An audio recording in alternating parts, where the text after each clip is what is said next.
وائبریک کا کہنا درست ہے کہ اگر ہم لفظ خدا کو بالکل ناکارہ نہیں چھوڑنا چاہتے تو ہمیں اسے اس کے رسمی معنوں میں ہی استعمال کرنا چاہیے، یعنی ایک مافوق الفطرت خالق جو عبادت کے لائق ہے۔ آئنسٹائن کے مذہب اور اس مافوق الفطرت خدا خالق کے مذہب کے درمیان تفریق نہ کرنے کی وجہ سے ایک الجھن پیدا ہو جاتی ہے۔ آئنسٹائن اپنی نگارشات میں اکثر اوقات خدا کی اصطلاح کا استعمال کرتے ہیں جو مومنین میں غلط فہمی پیدا کرنے کا باعث بنتی ہیں، اور یہ مومنین فوراً آئنسٹائن کا اپنی جماعت میں شامل ہونا کا دعویٰ کر دیتے ہیں۔ اسٹیفن ہاکنگ کے آخری ڈرامائی یا شرارتی جملے اور پھر اب ہم خدا کے ذہن کو سمجھنے میں کامیاب ہو جائیں گے کا غلط مطلب لیا جاتا ہے۔ اس جملے نے لوگوں میں یہ غلط فہمی بھی پیدا کی کہ ہاکنگ ایک مذہبی انسان ہے۔ قدرت کی مقدس گہرائی میں ماہر حیاتیات ارسلا گڈ ان ہانگ یا آئنسٹائن سے کہیں زیادہ مذہبی نظر آتی ہیں۔ انہیں گرجا گھر، مساجد اور مندر بہت پسند ہے، اور ان کی کتاب کے بے شمار حصے ایسے ہیں جنہیں سیاق و سبات سے الگ ہو کر پڑھا جائے تو مافوق الفطرت مذہب کے حق میں اچھا خاصا مواد جمع ہو جاتا ہے۔ وہ تو اپنے بارے میں اس حد تک کہتی ہیں کہ وہ ایک مذہبی فطرت پسند ہے، ریلیجس نیچرلسٹ ہیں، لیکن ان کی کتاب کو احتیاط سے پڑھنے پر پتہ چلتا ہے کہ وہ اتنی ہی دریا ہیں جتنا میں۔ فطرت پسندی ایک امنگ سے بھرپور اصطلاح ہے۔ مجھے یہ اصطلاح اپنے بچپن کے ہیرو یونگ لیفٹنگ کے کردار ڈاکٹر ڈولڈل کی یاد دلاتی ہے۔ بیشتر لوگوں کے لیے فطری پسند کی اصطلاح کا آج بھی وہی مطلب ہے جو 18ویں اور 19ویں صدی میں تھا، یعنی فطری دنیا کا طالب علم۔ اس لحاظ سے زیادہ تر فطرت پسندی پادری ہوا کرتے تھے۔ خود ڈارون بھی جوانی میں پادری بننے کے راستے پر چل نکلے تھے۔ ان کو کبھی امید تھی کہ پادری کی تسائل پسند زندگی میں ان کو اپنے محبوب مشغلے بنوروں اور دمس کے مطالعے کے خوب موقع میسر ہوں گے، لیکن فلسفی فطرت پسندی کی اصطلاح کو یکسر مختلف انداز مافوق الفطرت پرست کے متضاد کے طور پر استعمال کرتے ہیں۔ دہریت ایک مختصر تعارف میں جولیان بگانی بیان کرتے ہیں کہ بیشتر دہریوں کا ایمان ہے کہ کل کائنات میں صرف ایک ہی نوعیت کا مادہ ہے، اور یہ مادہ طبیعیاتی ہے۔ اس مادے سے تمام ذہن، خوبصورتی، احساسات، اخلاقیات، یعنی وہ تمام اجزاء جو انسانی زندگی میں رنگ بھرتے ہیں، جنم لیتے ہیں۔ انسانی احساسات اور خیالات دماغ کے اندر ان انگنت طبیعیاتی اجزاء کے نہایت پیچیدہ باہم ربط سے جنم لیتے ہیں۔ فلسفانہ فطرت پسند ہونے کے لحاظ سے دہریہ ایک ایسا شخص ہوتا ہے جو یہ مانتا ہے کہ طبیعیاتی دنیا سے آگے کچھ نہیں۔ قابل مشاہدہ کائنات کے پیچھے کوئی مافوق الفطرت تخلیقی ذہن پوشیدہ نہیں، کوئی روح نہیں جو انسانی جسم کے ختم ہونے کے بعد جاری رہتی ہے، اور کوئی معجزات نہیں سوائے ان قدرتی کرشموں کے جن کے بارے میں ہمیں معلومات ابھی ناکافی ہے۔ اگر فطری دنیا کے بارے میں ہماری کمزور معلومات سے آگے کچھ نہیں تو ہمیں امید ہے کہ ہم کبھی نہ کبھی اسے سمجھ جائیں گے اور اسے دائرۂ فطرت میں لے آئیں گے۔ اگر ہم کوس قزح کے تانے بنیں ادھیڑ بھی دیں تو وہ پہلے سے کم لطف اندوز نہیں ہوگا۔ دور حاضر کے سائنسی اکابرین کی نگارشات پر طائرانہ نظر ڈالیے تو ایسا لگتا ہے کہ سب مذہبی ہیں، لیکن تفصیلی جائزے سے پتہ چلتا ہے کہ وہ سب ہی دہریے ہیں۔ یہ بات آئنسٹائن اور ہاکنگ کے سلسلے میں تو یقیناً درست ہے۔ شاہی ماہر فلکیات اور رائل سوسائٹی کے صدر مارٹن ریس نے مجھے بتایا کہ وہ اب دہریے ہوتے ہوئے بھی گرجا کا رخ کر لیتے ہیں، محض قبیلے سے وفاداری کی خاطر۔ ان کا کوئی مذہبی عقیدہ نہیں، لیکن وہ پھر بھی دیگر سائنسدانوں کی طرح کائنات کی اس شاعرانہ فطرت پرستی سے مرغوب ہو جاتے ہیں جن کا میں نے اوپر ذکر کیا۔ ٹی وی پر ایک حالیہ مباحثے میں میں نے اپنے قریبی دوست بچوں کے ڈاکٹر رابرٹ ونسن کو چیلنج کیا کہ ان کے یہودی عقائد بھی اسی نوعیت کے ہیں اور وہ حقیقت میں کسی غیر فطری شے میں یقین نہیں رکھتے۔ وہ اس بات کا اعتراف کرتے کرتے رک گئے۔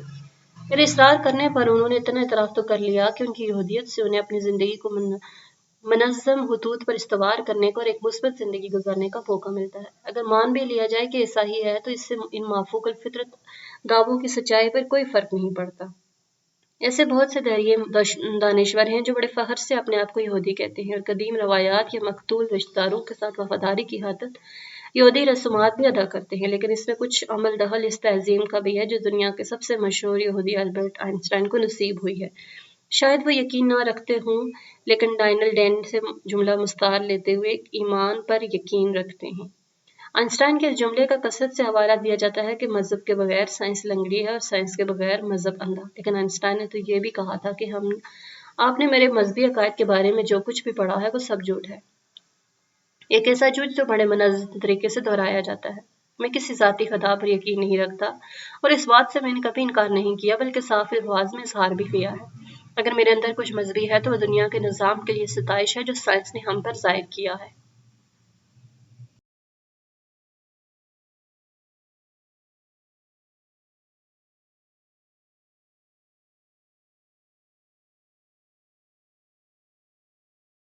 ایسا نہیں لگتا کہ آئنسٹائن نے اپنی ہی بات کی نفی کر دی ہو یا یہ کہ ان کے الفاظ کو سیاق و سباق سے علیحدہ بحث کے دونوں جانب استعمال کیا جا سکتا ہے۔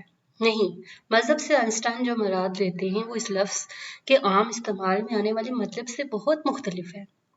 یاد رکھیے کہ میں بدستور اسلامی مذہب اور آئنسٹائن کے مذہب میں تمیز کرتا رہوں گا اور صرف مافوق الفطرت خداؤں کو ہی فریب کا نتیجہ کہوں گا۔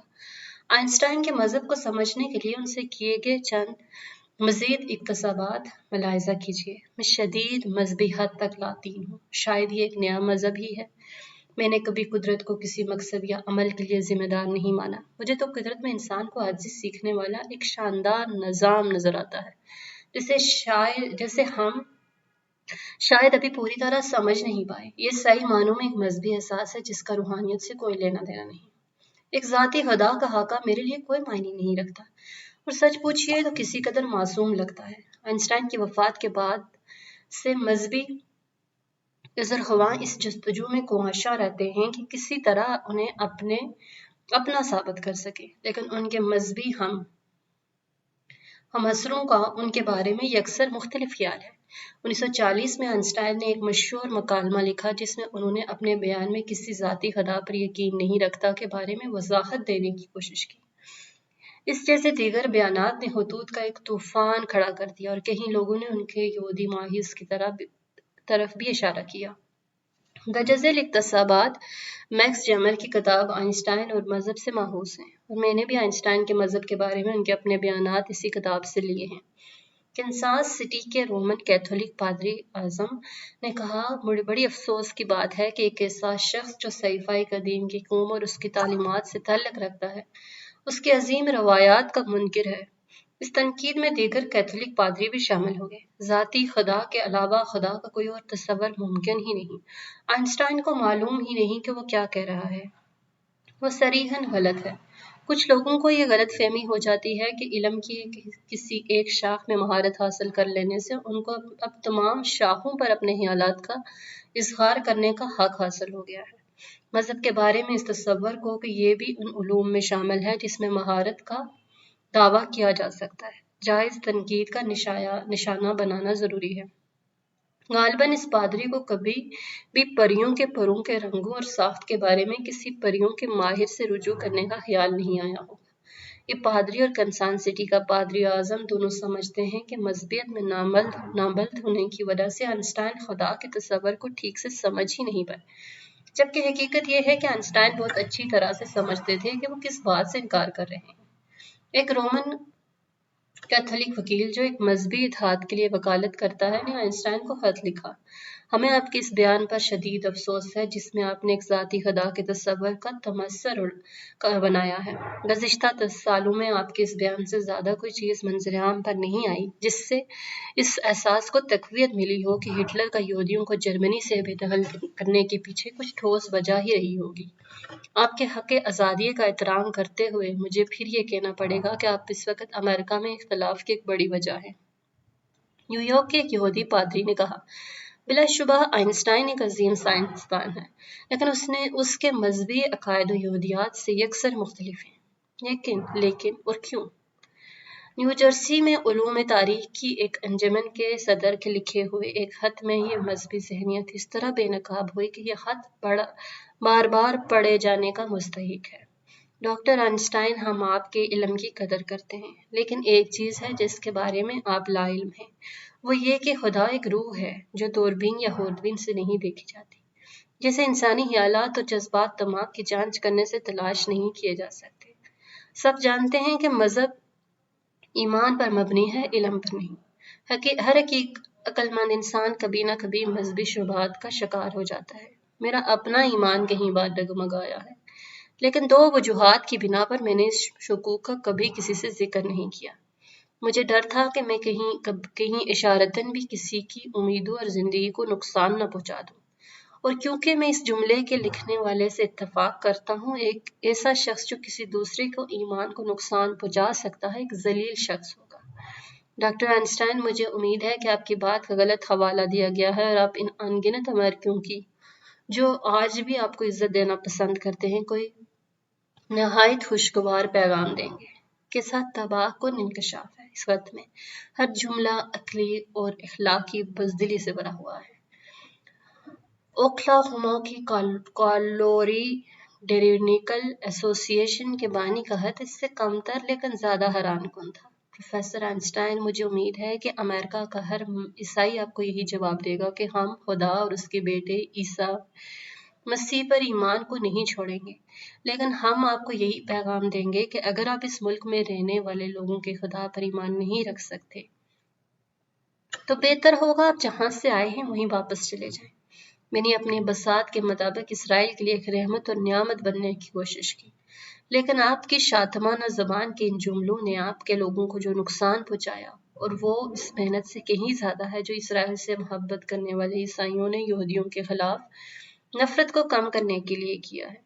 پروفیسر آئنسٹائن، امریکہ کا ہر عیسائی آپ کو ایک زبان ہو کر جواب دے گا کہ اٹھائیے اپنے امکان اور مکار نظریہ ارتقاء کو اور واپس اپنے ملک جرمنی لوٹ جائیں، یا پھر جن لوگوں نے آپ کو اپنے ملک سے بے دخل ہونے کے وقت پر خوش آمدید کہا تھا ان کے ایمان کو خراب کرنا چھوڑ دیں۔ آئنسٹائن کے تمام مذہبی ناقدین کا ایک بات پر اتفاق ہے کہ وہ ان میں سے نہیں، وہ بار بار ایسا تاثر دیے جانے پر برہمی کا اظہار کر چکے تھے کہ وہ توحید پرست تھے۔ تو کیا وہ والٹیر کی طرح دین فطرت کے معتقد تھے یا سپنوزا کی طرح اصنام پرست تھے جس کے فلسفے کے وہ مداح تھے؟ میں سپنوزا کے خدا میں یقین رکھتا ہوں جو اپنے آپ کو وجودیت کی ہم آہنگی میں ظاہر کرتا ہے، نہ کسی عام خدا میں جو انسانوں کی زندگی اور قسمتوں میں دلچسپی لیتا ہے۔ آئیے ذرا چند اصطلاحات کو دہرا لیتے ہیں۔ توحید پرستی ایک ایسا مافوق الفطرت ذہانت پر یقین رکھتے ہیں جو کائنات کی تخلیق کے کام کے مکمل ہو جانے کے بعد بھی وجود رہتا ہے۔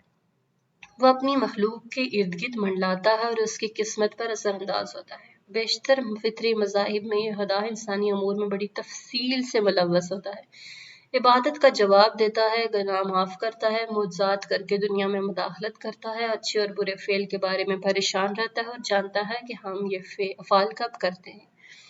فطرت پرستی بھی کائنات بنانے والے ایک مافوق الفطرت ذہانت پر یقین رکھتے ہیں، لیکن اس کا دائرہ کار ان قوانین تک محدود ہے جو اس نے اس کائنات کی تخلیق کے لیے استوار کیے ہیں۔ فطرت کا خدا تخلیق کے بعد کبھی دنیا میں مداخلت نہیں کرتا اور انسانی امور میں تو اسے یقیناً کوئی دلچسپی نہیں ہوتی۔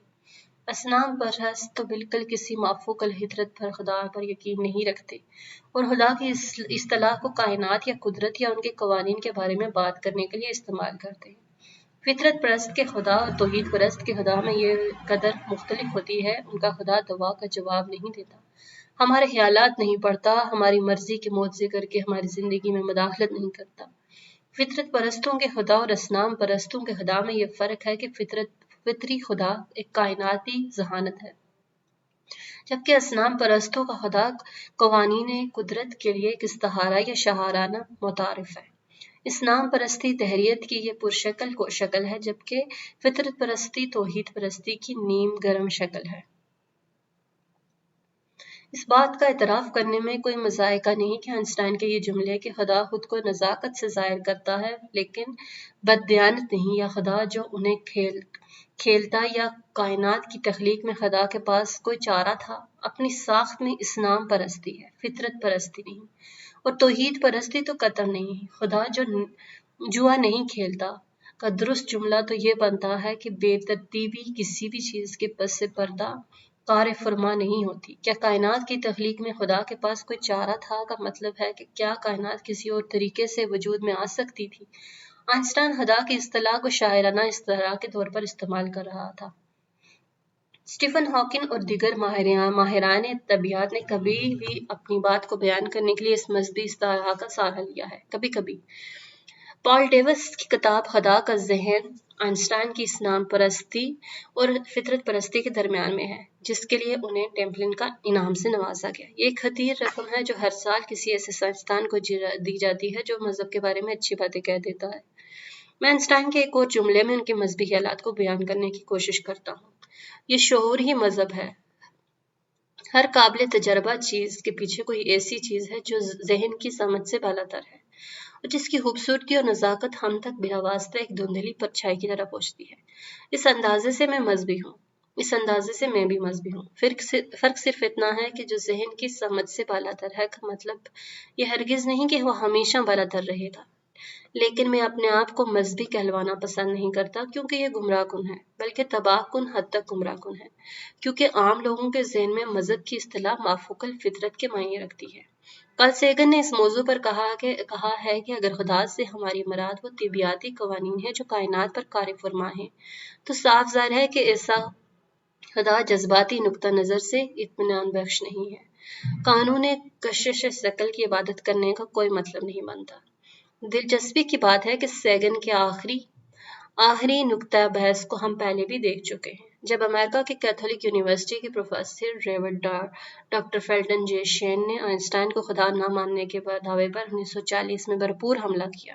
شین نے طنزی انداز میں سوال اٹھایا کہ کیا کوئی آکاش گنگا ملکی وے کی خاطر اپنی جان قربان کرنے کو تیار ہوگا۔ شین کو خیال تھا کہ ہم آئنسٹائن کے خلاف دلیل دے رہے ہیں، ان کے حق میں نہیں۔ اس نے آگے چل کر یہ کہا کہ اس کے کائناتی مذہب میں بس ایک ہی غلطی ہے کہ اس میں ایک ایس زیادہ ہے، یعنی آئنسٹائن کا مذہب مذائقہ خیز ہے، لیکن آئنسٹائن کے مذہب میں کچھ بھی مذائقہ خیز نہیں۔ بہر طور میری خواہش ہے کہ ماہرین طبیعیات خدا کی اصطلاح کو اپنے محسوس اصطلاح کے طور پر استعمال کرنے سے گریز کریں۔ ان ماہرین کا اصطلاح والا اسلام پرستی والا خدا، اس مداخلت پسند معجزے کرنے والے، ذہن کو پٹنے والے، گناہ کی سزا جواب دینے والے، انجیل اور ملنا ربی پادری کے خدا سے اور عام زبانوں سے کروڑوں میل دور ہے، اور جان بوجھ کر دونوں میں بام بننے کی کوشش میری رائے میں دانشورانہ بغاوت کے مترادف ہے۔ میری کتاب احترام غیر مستحق undeserved respect، میری کتاب کا عنوان فریب خدائی کا آئنسٹائن یا دیگر سائنسدانوں کے خدا سے کوئی تعلق نہیں، اس لیے میں نے ضروری سمجھا کہ پہلے اس خدا کو راستے سے ہٹا دیا جائے۔ اس خدا میں معاملات کو الجھا دینے کی بہت زیادہ قابلیت ہے۔ یہ بقیہ کتاب میں اب صرف مافوق الفطرت خداؤں کے بارے میں ہی بات کروں گا، جن سے میرے قارئین کے لیے سب سے مانوس عہد نامہ قدیم کا خدا ہے۔ میں تھوڑی ہی دیر میں اس مدعے کی طرف آؤں گا، لیکن اس سے پہلے میں اس باب میں ایک مسئلے کی طرف جانا چاہتا ہوں جس پر توجہ نہ دی گئی تو پوری کتاب پر حاوی ہو سکتا ہے۔ اس بار مسئلہ آداب کا ہے۔ ممکن ہے کہ مذہبی پیشوا میری بات سے خفا ہو جائیں اور انہیں ان صفحات میں اپنے پسندیدہ عقیدے کے لیے خاطر خواہ احترام نظر نہ آئے۔ بڑے افسوس کی بات ہوگی اگر احترام کی یہ کمی ان کو مزید پڑھنے سے روکے، اس لیے میں یہیں اس مسئلے کا سدباب کرنا چاہتا ہوں۔ ہمارے معاشرے میں تقریباً سب لوگ بشمول ملحد لوگوں کے یہ فرض کرتے ہیں کہ مذہبی ایمان بالخصوص کمزور اور قابل ضد ہے، جیسے احترام کی ایک موٹی دیوار کے پیچھے حفاظت سے رکھنے کی ضرورت ہے، ایک خاص درجے کے احترام جو عموماً انسان ایک دوسرے کو بھی نہیں دیتے۔ ڈگلس ایڈمز نے اپنی وفات سے کچھ ہی عرصہ قبل کیمبرج یونیورسٹی میں ایک خطاب کیا تھا جس میں لوگوں کے سامنے رکھنا پسند کرتا ہوں۔ مذہب کے مرکز پر چند ایسے خیالات ہیں جنہیں ہم نہایت قدیم مقدس سمجھتے ہیں، یا جو بھی کہیں، اس کا مطلب صرف اتنا ہے یہ ایک ایسا خیال ہے جس کے بارے میں آپ کو کوئی بری بات کرنے کی اجازت نہیں۔ بس نہیں ہے، کیوں نہیں ہے؟ کیونکہ نہیں ہے۔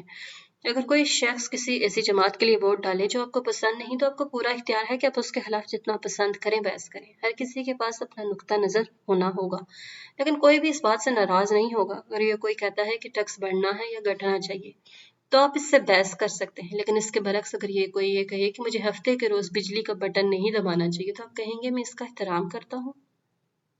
ایسا کیوں ہے کہ لبرل یا کنزرویٹو پارٹی یا ڈیموکریٹک یا ریپبلکن پارٹی کی حمایت کرنا جائز ہے؟ اقتصادیات کے مختلف ماڈل کی حمایت کرنا قابل قبول ہے، میسیٹوش استعمال کیا جائے یا ونڈو، لیکن کائنات کے آغاز اور ممکنہ بنانے والے کے بارے میں رائے دینا یہ نہیں، یہ مقدس ہے۔ ہمیں عادت ہے ہم اپنے مذہبی خیالات کے بارے میں سوال نہ اٹھائیں، لیکن راچٹ کے ایسا کرنے پر جو شور و گلا اٹھتا ہے وہ بہت دلچسپ ہوتا ہے۔ ہر کوئی ایک جنون کی کیفیت میں آ جاتا ہے کیونکہ آپ کو ایسی بات کہنے کی اجازت ہی نہیں، لیکن اس خیالات کو جب منطقی انداز سے دیکھیں تو کوئی وجہ نہیں آتی۔ اس کو بھی بحث کا نشانہ نہ بنایا جائے سوائے اس کے کہ ہم نے مشترکہ فیصلہ کیا ہے کہ ان موضوع پر بحث نہیں کی جائے گی۔ مذہب کے حق میں ہمارے معاشرے میں احترام کی ایک عمدہ مثال ملاحظہ کیجیے جو ابھی ہے۔ جنگ کے دنوں میں فوج میں بھرتی ہونے سے انکار کا آسان طریقہ ہے کہ آپ ضمیر کے نام پر اعتراض کر دیں۔ بھلے آپ اخلاقیات کے انتہائی قابل فلسفی ہیں، اپنے جنگ کی برائی کے خلاف پی ایچ ڈی کا نوبل یافتہ مقالہ لکھا ہوا ہے، پھر بھی فوج بھرتی کی کمیٹی ضمیر کے نام پر آپ کے اعتراض کی جانچ کے دوران آپ کے لیے کافی مشکلات پیش کرے گی۔ لیکن اگر آپ یہ اعلان کر دیں کہ آپ کو کویکر ہیں تو آپ کے اعتراض کی درخواست بغیر کسی حجت کے قبول کر لی جائے گی، چاہے آپ قریباً جاہل ہوں، آپ کو امن پسندی کی الف بے نہ آتی ہو، یہاں تک کہ کویئر مت کے بارے میں بھی کچھ معلوم نہ ہو۔ تسلسل رائے کی دوسری حد پر نبردآزمہ فریقین کے لیے مذہبی نام استعمال کرنے سے ایک بزدلانہ ہچکلاہٹ کا مظاہرہ دیکھنے میں آتا ہے۔ شمالی آئرلینڈ میں جہاں فرقہ وارانہ لڑائی کم از کم 200 سال سے جاری ہے، کیتھولک فرقے کے لیے نیشنلسٹ قوم پرست اور پروٹسٹنٹ فرقے کے لیے اتحاد پسند یونینسٹ کا متبادل استعمال کیا جاتا ہے۔ لفظ مذہب کو سرے سے ہی برادری میں تبدیل کر دیا جاتا ہے، جسے برادریوں کے مابین تنازع۔ سن 2003 میں برطانوی امریکی مشترکہ حملے کے نتیجے میں شیعہ سنی خانہ جنگی شروع ہو گئی۔ اگرچہ یہ صحیح معنوں میں ایک مذہبی فرقہ وارانہ تنازع ہے، لیکن انڈیپینڈنٹ اخبار نے 22 مئی سن 2006 کو پہلے صفحے پر اور کچھ مرکزی مقالے کی 6 سرخیوں میں اسے نسل کشی کا نام دیا۔ اس سیاق و سباق میں نسل کا لفظ استعمال بھی متبادل کے زمرے میں آتا ہے۔ عراق میں جو ہو رہا ہے وہ در حقیقت مذہبی صفائی ہے۔ نسل کشی کی اصطلاح سابقہ یوگوسلاویہ میں بھی مذہبی صفائی کے لیے متبادل کے طور پر استعمال کیا گیا ہے، جہاں آرتھوڈاکس سرب، کیتھولک کروٹ اور بوسنیا کے مسلمانوں نے مذہبی بنیاد پر ایک دوسرے کا قتل عام کیا۔ میں نے پہلے بھی حکومت اور ذرائع ابلاغ میں اخلاقیات کی بحث میں مذہب کو بخشے جانے والے استحقاق پر توجہ مبذول کرائی ہے۔ جہاں بھی جنسی یا تولیدی مسائل کا تنازع پیدا ہوتا ہے، آپ خاطر خواہ جمع رکھے کہ مختلف مذہبی گروہوں کے قائدین کو بااثر کمیٹیوں یا ریڈیو ٹی وی مباحثوں میں خاطر خواہ نمائندگی حاصل ہوگی۔ میں یہ قطعاً تجویز نہیں کر رہا کہ ان لوگوں کی آواز کو دبانے کی کوشش ہے، لیکن میرا سوال یہ ہے کہ ہمارا معاشرہ ایسے مسائل کے بارے میں ماہر اخلاقیات یا آئلی قوانین کے وکیل یا ڈاکٹر سے رجوع کرنے کے بجائے ان مذہبی لوگوں سے رجوع کیوں کرتے ہیں جس کے پاس ان کی کوئی تکنیکی مہارت موجود نہیں؟ مذہب کے عجیب و غریب استحقاق کی ایک اور مثال ملاحظہ کیجیے۔ 21 نومبر سن 2006 کو امریکہ کی عدالت عظمیٰ نے فیصلہ سنایا کہ آئین کے روز سے نیو میکسیکو کا ایک چرچ نشہ آور دوا سے منسلک قوانین سے مستثنیٰ ہے، جبکہ اس قانون کا اطلاق ہر ایک پر ہوتا ہے۔ اس چرچ کے وفادار ممبران کا ایمان ہے کہ صرف خواص سکہ چائے پینے سے ہی خدا کو سمجھنے کا موقع ملتا ہے۔ خواص سکہ چائے کے اجزاء میں ہذیان آمیز دوا ڈائی میتھل ٹرپامین شامل ہے۔ اس بات پر توجہ فرمائیے کہ محض یہ عقیدہ ہونا ہی کافی ہے۔ خواص سکہ چائے خدا کو سمجھنے میں مدد کرتی ہے، انہیں اس سلسلے میں ثبوت فراہم کرنے کی کوئی ضرورت نہیں۔ اس کے برعکس ہمارے پاس وافر ثبوت موجود ہیں۔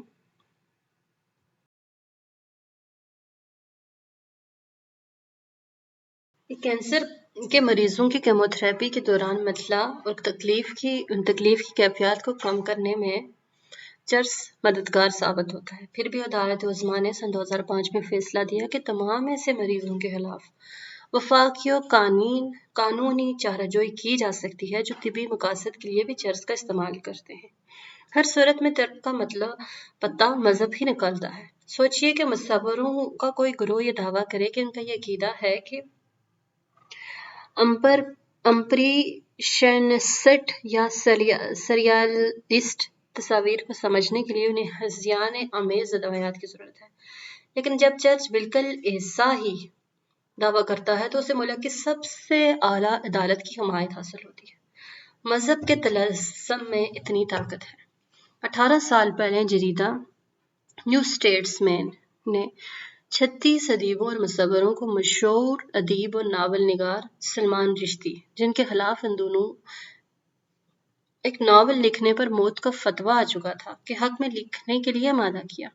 ان فہرست میں شامل بھی تھا میں اس فہرست میں بھی شامل تھا۔ مسلمانوں کو پہنچائے گئے دکھ کے حق میں عیسائیوں اور چند بے دین گروہوں سے ملنے والی ہمدردی کی وجہ سے مجھے شدید غصہ تھا، جس کا اظہار میں نے ان الفاظ میں کیا۔ اگر نسلی امتیاز کی وکالت کرنے والے ہوش میں ہوتے تو یہ دعویٰ کرتے، جو میرے خیال میں سچ ہی ہوتا، کہ نسلی امتزاج ان کے مذہب کے خلاف ہے۔ یہ سن کر زیادہ تر مخالفین چپ چاپ گھر کو چلے جاتے اور یہ کہنے کا کوئی فائدہ نہیں کہ یہ تکالب ناجائز ہے، کیونکہ نسلی امتیاز کا کوئی منطقی جواز نہیں۔ مذہبی اعتقاد کا سارا مقصد، ان کی سب سے بڑی طاقت، اس کا ترہ امتیاز ہی یہ ہے کہ اسے منطقی جواز پیش کرنے کی ضرورت نہیں۔ ہم سب کو اپنے تہذیبات کا جواز پیش کرنا پڑتا ہے، لیکن کسی مذہبی انسان سے کہیں کہ اپنے اعتقادات کا جواز سامنے لائے تو آپ پر اس کی مذہبی آزادی کو پامال کرنے کا الزام عائد ہوتا ہے۔ میرے وہم و گمان میں بھی نہیں آ سکتا کہ کچھ اسی طرح کا 21ویں صدی میں بھی ہو سکتا ہے۔ 10 اپریل سن 2006 کی اشاعت میں لاس اینجلس ٹائم میں یہ خبر چھپی کہ یونیورسٹیوں کے کیمپس پر مختلف عیسائی گروہوں نے یونیورسٹیوں کے خلاف قانونی چارہ گوئی شروع کر دی ہے۔ ان کی یونیورسٹی امتیازی قوانین نافذ کر رہی ہے، جس کے تحت ان گروہوں پر ہم جنس پرستوں کو ہراساں اور پریشان کرنے پر پابندی عائد کی گئی ہے۔ مثال کے طور پر سن 2004 میں 12 سالہ اسکول کے طالب علم جیمز نکسن نے عدالت سے قمیص پہننے کا حق حاصل کیا، جس پر لکھا تھا کہ ہم جنس پرستی گناہ ہے، اسلام جھوٹ ہے، حمل گرانہ قتل ہے۔ کچھ باتیں سیاہ سفید ہوتی ہیں۔ اسکول نے اسے وہ قمیص پہننے سے منع کیا اور اس کے بچوں نے اسکول کے خلاف مقدمہ دائر کر دیا۔ اگر انہوں نے دوسری آئینی ترمیم کا سہارا لیا ہوتا تو ان کے مقدمے میں دم ہوتا، لیکن انہوں نے ایسا نہیں کیا۔ اس کے برعکس نکسن خاندان کے وکلاء نے آئین میں دیے گئے حق آزادی ایمان پر انحصار کیا۔ ان کے کامیاب مقدمے میں انہیں alliance defence fund of Arizona کی حمایت حاصل رہی۔ اس کا مقصد ہی مذہبی آزادی کے لیے قانونی جنگ لڑنا ہے۔ پادری رکسا بورو نے عیسائی گروہوں کی طرف سے کیے گئے اس طرح کے قانونی دعووں کی حمایت میں، جن کا مقصد ہم جنس پرستوں اور دیگر گروہوں کے خلاف تہذب کے حق میں مذہب کو ایک قانونی جواز کے طور پر منوانے کی کوشش کرنا ہے، اس کو 21ویں صدی کی تحریک شہری حقوق کا نام دیا ہے۔ عیسائیوں کو عیسائی بننے کے حق کے لیے لڑنا ہوگا۔ میں پھر بھی یہی کہوں گا کہ اگر یہ لوگ اپنے حق کو ایک گفتار کا دعویٰ کرنے کے لیے اٹھے ہوتے تو میں بھی دلی طور سے ان کی حمایت کرتا، لیکن ایسا نہیں ہے۔ عیسائی ہونے کا حق دراصل دوسروں کی ذاتی زندگی میں اپنی ٹانگ اڑانے کا حق ہے۔ ہم جنس پرستوں کے خلاف تہذب کے دفاع میں اس قانونی مقدمے کو مذہب کی بنیاد پر تہذب کی مخالفت کا مقدمہ بنا کر پیش کیا گیا ہے، اور قانون اس لفظی شبہ بازی کا احترام کرتا نظر آتا ہے۔ آپ کو یہ کہنے کی ضرورت نہیں کہ ہم جنس پرستوں پر لعن طعن سے روکنے کی وجہ سے ہمارے تہذب کا حق پامال ہوتا ہے۔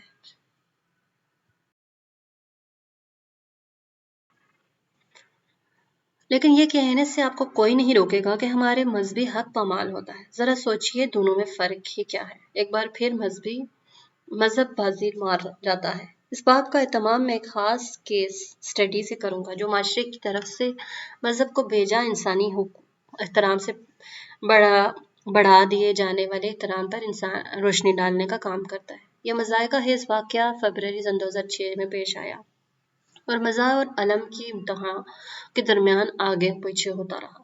ستمبر سن 2005 میں ڈنمارک کے اخبار جیلیڈز پوسٹن نے مسلمانوں کے نبی محمد کے پارہ مضحکہ خیز چھاپے۔ اگلے 3 ماہ میں ڈنمارک میں مکین مسلمانوں کے ایک گروہ نے بڑے منظم انداز میں عالم اسلام میں غم و غصے کو بتدریج ہوا دی۔ اس گروہ کے سرگنا 2 امام تھے، جنہیں کچھ سال قبل ڈنمارک کی حکومت نے اپنے ملک میں پناہ دی تھی۔ سن 2005 کے اواخر میں یہ دونوں بدہوا انسان ڈنمارک سے مصر کی جانب ایک کتابچہ لے کر روانہ ہوئے، جس کی نقلیں وہاں سے پوری اسلامی دنیا میں پھیلا دی گئی، خاص طور ان پر انڈونیشیا میں۔ اس کتابچے میں ڈنمارک میں مسلمانوں پر کیے جانے والے مظالم اور جیلینڈ پوسٹن کے سرکاری اخبار ہونے کے بارے میں جھوٹ درج تھا۔ ان 12 خاکوں کے علاوہ امام حضرات کی طرف سے 3 خاکے اور بھی شامل کیے گئے، جن کے ماخذ کے بارے میں ابہام تھا اور جن کا یقیناً ڈنمارک سے کوئی تعلق نہیں تھا۔ پہلے 12 کے مقابلے میں یہ 3 خاکے واقعی بہت نازیبا تھے۔ اگر وہ واقعی محمد کے بارے میں ہوتے جیسا کہ ان کے بارے میں الزام تھا، اس میں خاص طور سے نقصان دا ایک ایسا خاکہ تھا جو دراصل خاکہ تھا ہی نہیں بلکہ ایک بارش آدمی کی تصویر تھی جس کے چہرے پر سور کا راگ آلسٹک بینڈ سے چڑھا دیا گیا تھا۔ کچھ عرصے بعد یہ پتہ چلا کہ یہ تصویر ایسوسیٹ پریس میں چھپی ہے اور ایک فرانسیسی آدمی کی تھی جس نے کسی گاؤں کے میلے میں سور جیسی آواز نکالنے کے مقابلے میں حصہ لیا تھا۔ اس تصویر کا اسلام سے، محمد سے یا ڈنمارک سے کوئی تعلق نہیں، لیکن ان دو تہذیب کار امام حضرات نے تینوں کو بھی انہیں خاکوں سے منسلک کر دیا۔ نتیجہ وہی ہوا جس کی امید کی جا سکتی تھی۔ بڑے احتیاط سے دکھ اور غم و غصہ جنگل کی آگ کی طرح پھیلا دیا گیا اور 5 ماہ بعد پاکستان اور انڈونیشیا میں مظاہرین نے ڈنمارک کے جھنڈوں کو نظر آتش کیا، ڈنمارک کی حکومت سے معافی کا مطالبہ کیا۔ معافی کس بات کی؟ ڈنمارک کی حکومت نے تو نہیں خاکے بنانے کے لیے کہا تھا۔ ڈنمارک کے شہری ایک ایسے معاشرے میں رہتے ہیں جہاں ذرائع ابلاغ آزاد ہے جو شاید مسلم معاشروں میں رہنے والے لوگ مکمل طور پر سمجھ نہیں پاتے۔ ناروے، جرمنی، فرانس اور امریکہ کے اخباروں نے بھی لینڈ پوسٹن کی حمایت میں خاکے چھاپے، اگرچہ برطانیہ کے اخباروں نے ایسا کرنے سے گریز کیا۔ اس حرکت نے جلتے پر تیل کا کام کیا، سفارت خانوں اور قونصل خانوں پر حملے کیے گئے، ڈنمارک کی برآمدات کا ایک بائیکاٹ کیا گیا، ڈنمارک کے شہریوں اور مغربی لوگوں کے ساتھ عموماً دھمکیاں بھرا سلوک رکھا گیا۔ پاکستان میں عیسائی گرجا گھروں کو، جن کا ڈنمارک یا یورپ سے کوئی تعلق ہی نہیں، نظر آتش کیا گیا۔ لیبیا میں بلاویوں نے اطالوی سفارت خانے پر حملہ کیا جس میں 9 لوگوں کی موت واقع ہو گئی۔ جیسے جرمن کیئر نے لکھا ہے، یہاں لوگ ہنگامہ آرائی کو سب سے زیادہ پسند کرتے ہیں اور مہارت بھی رکھتے ہیں۔ ایک پاکستانی امام نے ڈینش خاکہ نویس پر $1 ملین کا انعام رکھ دیا۔ بیچارہ شاید اس حقیقت سے بھی ناواقف تھا کہ خاکے ایک نہیں 12 مختلف خاکہ نویسوں نے بنائے ہیں۔ اس بات سے تو یقیناً واقف نہیں تھا کہ 3 سب سے زیادہ دل شکن خاکے کبھی ڈنمارک میں چھپے ہی نہیں تھے۔ بظاہر اور گفتگو یہ $1 ملین آنے والے کہاں سے تھے؟ نائجیریا میں بھی بلوا کرنے والوں نے عیسائی گرجا گھر بھی جلائے اور افریقی خنجر سے سیاہ فام نائجیرین عیسائیوں کا قتل کیا۔ ایک عیسائی کو ربڑ کے ٹائر میں جکڑ کر پٹرول چھڑک کر آگ لگا دی گئی۔ برطانیہ میں مظاہروں کی تصویر میں مظاہرین نے بینر اٹھائے ہوئے تھے جس پر لکھا تھا، اسلام کی توہین کرنے والوں کو قتل کر دو، اسلام کا تمثر اٹھانے والوں کو ذبح کر دو۔ یورپ تمہیں حساب دینا ہوگا، تباہی تمہاری طرف آ رہی ہے اور اسلام اس سے گستاخی کی سزا سر تن سے جدا۔ خوش قسمتی سے ہمارے سیاسی قائدین ہمیں یاد دلانے کے لیے خواہشاں تھے کہ اسلام امن اور رحمت کا دین ہے۔ ان واقعات کے کچھ عرصے بعد صحافی ایڈریو میلر نے اعتدال پسند مسلم سر اقبال سکرانی کا انٹرویو لیا۔ آج کے اسلامی معیار کے مطابق سکرانی بھلے ہی اعتدال پسند مانے جاتے ہوں، لیکن اینڈریو کی رپورٹ کے مطابق سکرانی آج بھی اپنے اس بیان پر قائم ہیں جو انہوں نے سلمان رشدی کے خلاف قتل کے فتوے کے وقت جاری کیا تھا کہ موت شاید اس رشدی کے لیے بہت آسان راستہ ہوگی۔ یہ ایک ایسا بیان ہے جو انہیں اپنے نڈر بیشرو برطانیہ کے سب سے بااثر مسلمان ڈاکٹر سکی بدوی سے منفرد کرتا ہے، جنہوں نے سلمان رشدی کو اپنے گھر میں پناہ دی تھی۔ سکرانی نے ملر کو بتایا کہ وہ ڈینش خاکوں کو لے کر بہت پریشان ہے۔ ملر بھی بہت پریشان تھا، لیکن کسی دوسری وجہ کی بنا پر۔ مجھے اس بات پر بہت تشویش ہو رہی ہے کہ سکینڈینیویا کے ایک نامعلوم سے اخبار کے چھپنے والے غیر مضحکہ خاکوں پر ہونے والی ضرورت سے زیادہ رد عمل سے کہیں یہ ثابت نہ ہو جائے کہ اسلام اور مغرب میں صلح کا کوئی امکان نہیں۔ سکرانی کو برطانوی اخباروں کا یہ فعل بہت قابل ستائش لگا۔ انہوں نے وہ خاکے نہیں چھاپے جس پر ملر نے اس شک کا اظہار کیا کہ برطانوی اخباروں کا یہ تحمل مسلمانوں کے حق میں کسی دردمندی کے جذبے کے بجائے صرف اپنے گھروں کی کھڑکیاں محفوظ رکھنے کی غرض سے تھا۔ سکرانی نے ملر کو سمجھایا کہ مسلمان دنیا میں نبی اسلام کی ذات کی تکریم اور ان سے محبت کو الفاظ میں بیان نہیں کیا جا سکتا۔ یہ جذبہ اپنے والدین، اپنے پیاروں، اپنے بچوں کی محبت سے بڑھ کر ہے۔ یہ عقیدت اسلامی تعلیمات کا حصہ ہے۔ نبی کریم کی شبح نہیں بنائی جا سکتی۔ ملر کے مشاہدے کے مطابق یہ منطق اس مفروضے پر مبنی ہے، اسلامی اقدار باقی تمام مذہبی اقدار پر حاوی ہیں اور اسلام کا ہر پیروکار ایسا ہی مانتا ہے، جیسا کہ ہر دوسرے مذہب کے پیروکاروں کا ماننا ہے کہ صرف ان کا ہی مذہب واحد سچا اور روشنی ہے۔ اگر لوگ 7ویں صدی کے ایک مبلغ کو اپنے خاندانوں سے بھی زیادہ پیار کرنا چاہیں تو یہ ان کے حق ہے، لیکن اگر کسی پر واجب نہیں کہ وہ اسے سنجیدگی سے لے۔ وہاں سوائے اس کے کہ آپ اس کو سنجیدگی سے نہیں لیں گے اور مناسب عزت نہیں بخشیں گے تو آپ کو جسمانی طور پر اس حد تک ڈرایا دمکایا جائے گا جس کی مثال قرون وسطیٰ کے بعد کہیں نہیں ملتی۔ انسان سوچنے پر مجبور ہو جاتا ہے کہ اتنی شدت کی کیا ضرورت ہے؟ اگر میں آپ سے کوئی بھی مذخرہ اپنی بات میں صحیح ہے تو حقے کے بنانے والے تو ویسے ہی جہنم جانے والے ہیں۔ فی الحال اگر آپ مسلمانوں کی حدت کے بارے میں جذباتی ہونا ہی چاہتے ہیں تو شام اور سعودی عرب کے بارے میں منسٹری انٹرنیشنل کی رپورٹ کیوں نہیں پڑھ لیتے؟ مسلمانوں کی ظاہری تکلیف اور اسلامی ممالک میں یہودی مخالفاقوں کے ذرائع ابلاغ میں کھلے بند و ترویج میں فرق کا مشاہدہ بہت سے لوگوں نے کیا ہے۔ پاکستان میں ڈنمارک والے حاکے کے خلاف ہونے والے مظاہروں کی ایک تصویر میں ایک برقع پوش خاتون نے بینر اٹھا رکھا تھا جس پر لکھا تھا ہٹلر خدا کو شاد رکھے۔ خدا ہٹلر کو شاد رکھے۔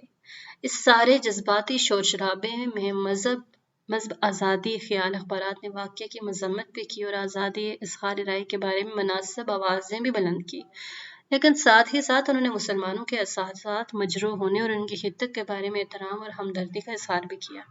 یاد رکھیں کہ یہ تکلیف اور دکھ کسی انسان کے خلاف تشدد یا جسمانی تکلیف پر مبنی نہیں، ایک اخبار پر روشنائی کے چند قطروں سے زیادہ کچھ نہیں جسے ڈنمارک سے باہر کوئی بھی نہیں جانتا، اگر ایک سوچی سمجھی سازش کے تحت اسے انتشار پھیلانے کے لیے استعمال نہ کیا ہوتا۔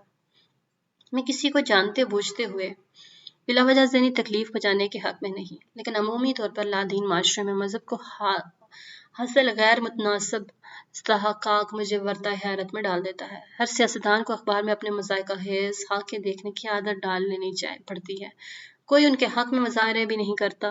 مذہب میں ایسی کیا خاص بات ہے کہ ہم اسے ایک محسوس استحقاق بخشتے ہیں؟ جیسا کہ ایشلے مینکن نے کہا، ہمیں ہر آدمی کے مذہب کا احترام کرنا چاہیے، لیکن صرف اس حد تک اور اس طرح جس حد تک ہم اس نظریے کا احترام کرتے ہیں کہ اس کی بیوی خوبصورت ہے اور بچے قابل ہیں۔ مذہب کے احترام کے اس بے نظیر گمان کی روشنی میں اس کتاب میں یہ اعلان کرتا ہوں کہ میں کسی کی توہین کرنے کی بیجا کوشش نہیں کروں گا، لیکن مذہب کے ساتھ اس سے زیادہ مناسب سلوک روا نہیں رکھوں گا جو میں کسی اور چیز کے لیے نہ رکھ سکوں۔